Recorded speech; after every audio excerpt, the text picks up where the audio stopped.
Magluluto po tayo ng no-bake carbonara. Kailangan po natin ng 500 grams ng pasta, 2½ cup ng fresh milk or evaporated milk,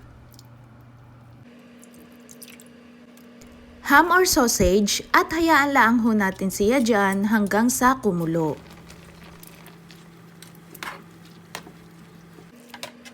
Kapag half cook na yung ating pasta, maglalagay na tayo ng salt, pepper, at kaunting sugar.